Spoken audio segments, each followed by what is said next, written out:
बच्चेदानी के मुंह खुलने के लक्षण जो आप घर बैठे स्वयं ही 3 तरीकों से पता लगा सकते हैं जिससे आप जल्दी से जल्दी प्रेग्नेंट हो सके। दोस्तों, आज का ये वीडियो उन सारे कपल्स के लिए बहुत ज्यादा महत्वपूर्ण होने वाला है जो प्रेगनेंसी इश्यूज से काफी समय से डील कर रहे हैं और जल्दी से जल्दी प्रेग्नेंट होने के लिए बेहद ही आतुर हैं। इस वीडियो की खासियत यह है कि इस वीडियो के माध्यम से मैं डॉक्टर श्रुति बतौर गायनेकोलॉजिस्ट, स्त्री रोग विशेषज्ञ आप सब व्यूअर्स को बताऊंगी कि आखिर आप घर बैठे स्वयं ही 3 सटीक तरीकों से कैसे पता लगा सकते हैं कि आपके बच्चेदानी का मुंह खुल गया है और उस दौरान रिलेशंस प्लान करके आप जल्दी से जल्दी प्रेग्नेंट हो सकते हैं। तो चलिए दोस्तों, अब बिना देर करे तुरंत शुरू करेंगे। नमस्कार दोस्तों, मैं हूं doctor Shruti and welcome once again to your own wellness channel, Dr. Shruti's Corner, a wellness channel to help you stay healthy and stay happy. Let's get started. तो 3 तरीके डिस्कस करने से पहले हम यह जानेंगे समझेंगे कि आखिर ये बच्चेदानी का मुंह क्या होता है और इसकी इतनी इंपॉर्टेंस, इतनी महत्ता क्या होती है। तो हर महिला के शरीर में एक यूट्रस या गर्भाशय या बच्चेदानी होती है। उसके साइड में 2 नलियां और फलोपियन ट्यूब होती हैं और ये नलियां और फलोपियन ट्यूब के बाजू से हर एक साइड यानी कि एक राइट साइड और एक लेफ्ट साइड पे एक ओवरी या अंडाशय होता है। बच्चेदानी का जो नीचे का हिस्सा होता है उसको हम सर्विक्स या आम भाषा में बच्चेदानी का मुंह या बच्चेदानी की ग्रीवा कहते हैं। हर महीने एक साइड की ओवरी से एक एग रिलीज होता है और जब यह एग पुरुष शुक्राणु या मेल स्पर्म के कॉन्टैक्ट में आकर फर्टिलाइज हो जाता है तो प्रेगनेंसी एस्टैब्लिश हो जाती है। हर महीने ठीक तरीके से एग रिलीज हो और मेंस्ट्रुअल साइकिल ठीक तरीके से चलती रहे, इसके लिए हार्मोन्स का बहुत ही ज्यादा महत्वपूर्ण रोल होता है। और जिस दिन अंडाशय या ओवरी से एग रिलीज होता है उसको ओवुलेशन के नाम दिया जाता है और उस दौरान बच्चेदानी के मुंह पर हार्मोन के प्रभाव से कुछ चेंजेस आते हैं। बच्चेदानी का मुंह थोड़ा सा खुल जाता है जिससे कि स्पर्म बच्चेदानी के अंदर पहुंचकर एग को जल्दी से जल्दी फर्टिलाइज कर सके। जैसे कि अभी मैंने आप सबको बताया कि हार्मोन के प्रभाव के चलते हुए ओवुलेशन के समय बच्चेदानी के मुंह में कुछ चेंजेस आते हैं। तो आखिर क्या होते हैं वो चेंजेस? तो ओवुलेशन के समय बच्चेदानी के मुंह या सर्विक्स में 3 मुख्य प्रकार के चेंजेस आते हैं। सबसे पहले तो सर्विक्स हाई अप यानी कि ऊपर की तरफ चल जाता है और जो सर्विक्स है उसकी ओपनिंग जो है वो बहुत थोड़ी सी यानी कि समझ लीजिए तकरीबन 1 से 2 मिलीमीटर खुल जाती है और वो ओपनिंग भी सॉफ्ट हो जाती है। जब मैं YouTube पर नजर दौड़ाती हूँ तो ऐसे तमाम वीडियोस पर मिलियंस ऑफ व्यूज है, ऐसे तमाम वीडियोस हैं जो ये क्लेम करते हैं कि अगर आप स्वयं अपने आप पता लगा सके कि बच्चेदानी का मुंह खुल गया है, यानी कि इसके लिए आपको 1 फिंगर टेस्ट या 2 फिंगर टेस्ट करना होगा, यानी कि महिलाओं को अपने वजाइना के अंदर बहुत डीप में फिंगर्स इंसर्ट करके अगर वो पता लगा सके कि सर्विक्स का मुंह खुल गया है तो इस तरीके से वो रिलेशन प्लान करके जल्दी से जल्दी प्रेग्नेंट हो सकती है।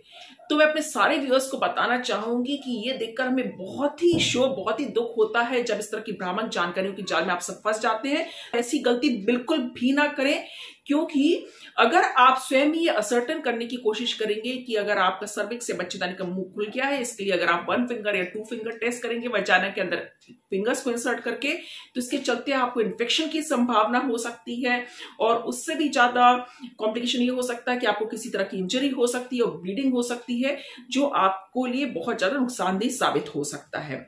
हम गायनेकोलॉजिस्ट इसके लिए मेडिकल कॉलेज में बरसों बरस ट्रेंड होते हैं, इसके बावजूद भी इंटरनली एग्जामिन करने के बावजूद भी हम अब असर्टेन बिल्कुल भी नहीं कर सकते हैं कि जो बच्चेदानी है वो ऊपर की तरफ चली गई है और वो खुल गई है, क्योंकि मात्र 1 या 2 मिलीमीटर खुलती है। तो वो असर्टेन करना हम स्त्री रोग विशेषज्ञ के लिए भी लगभग इम्पॉसिबल होता है, तो आम जन के लिए तो पूर्ण तौर पर इम्पॉसिबल ही है। तो वीडियो की शुरुआत में सबसे पहले बहुत पुरजोर तरीके से मैं आप सबको समझाना चाहूंगी कि ऐसी भ्रामक जानकारी की जाल से स्वयं को बचा कर रखें और डॉक्टर से सही सलाह लेकर ऑथेंटिक जानकारी प्राप्त कर उसको अमल में लाएंगे, तब जरूर प्रेगनेंसी होने की संभावना रहेगी। अब हम बढ़ेंगे उन 3 तरीकों की तरफ जिससे कि घर बैठे आप स्वयं ही असर्टेन कर सके बिना किसी दिक्कतों के कि आखिर आपका ओवुलेशन हो गया है और इस समय बच्चेदानी का मुंह खुल गया है। आगे बढ़ते हुए सबसे पहले हम बात करेंगे सर्वाइकल म्यूकस टेस्ट के बारे में। जी हाँ, ओव्यूलेशन के समय के करीब जब अंडाशय से एग रिलीज होता है, जब प्रेगनेंसी ठहरने की सबसे मैक्सिमम संभावना होती है, उस समय जो सर्विक्स से कुछ ग्लैंड्स होते हैं उनका डिस्चार्ज बढ़ जाता है। जो ये सर्वाइकल ग्लैंड्स का जो डिस्चार्ज होता है इसकी मात्रा बढ़ जाती है, ये बहुत थिन यानी कि पतला हो जाता है और इसकी कंसिस्टेंसी एग वाइट यानी कि अंडे के सफेद भाग या जर्दी के रूप में हो जाती है। एक और इंपॉर्टेंट चेंज ये आता है कि ये जो सर्वाइकल डिस्चार्ज को अगर आप अपनी वजाइना से पिकअप कर सके, कैसे? फिंगर को मात्र 1 या 1.5 सेंटीमीटर अगर आप अपनी वजाइना के अंदर इंसर्ट करेंगे या टिश्यू पेपर को इंसर्ट करेंगे तो आप ये सर्वाइकल डिस्चार्ज जो वजाइना में है उसको कलेक्ट कर सकते हैं। और जब ये सर्वाइकल डिस्चार्ज को या तो टिश्यू पेपर के बीच में रखकर या अपने थंब और फिंगर के बीच में रखकर अगर आप स्ट्रेच करेंगे तो इसमें स्ट्रेचीनेस यानी खींचने की क्षमता बहुत ज्यादा होती है, जिसको हमारी टेक्निकल भाषा में स्पिन बार्कीट इफेक्ट कहा जाता है। और जो ओव्यूलेशन के समय सर्वाइकल डिस्चार्ज होता है उसी में इलास्टिसिटी या स्ट्रेचीनेस या खींचने की क्षमता अत्यधिक होती है। ओव्यूलेशन के पहले या बाद में खींचने पर यह सर्वाइकल डिस्चार्ज टूट जाता है। तो ये इन लक्षणों पर बारीकी से नजर रखें कि सर्वाइकल डिस्चार्ज की मात्रा जब ज्यादा बढ़ गई है, जब वो पतला हो गया है, उसकी कंसिस्टेंसी अंडे के सफेद भाग के जैसे हो गई है और थंब और फिंगर के बीच में रखने पे जब वो स्ट्रेच हो जाता है, तो इस तरीके से आप असर्टेन कर सकते हैं कि आपका ओव्यूलेशन का समय निकट ही है और इस तरीके से आप अपने रिलेशन प्लान करके प्रेग्नेंट हो सकते हैं। लेकिन मात्र एक ही साइकिल पर नजर रखने पर आप ये सारी चेंजेस को ठीक तरीके से असर्टन नहीं कर पाएंगे। इसके लिए आखिर आपको क्या करना चाहिए? इसके लिए तकरीबन 3 से लेकर 4 महीने तक आपको हर रोज अपने सर्वाइकल डिस्चार्ज को ट्रैक करना चाहिए है।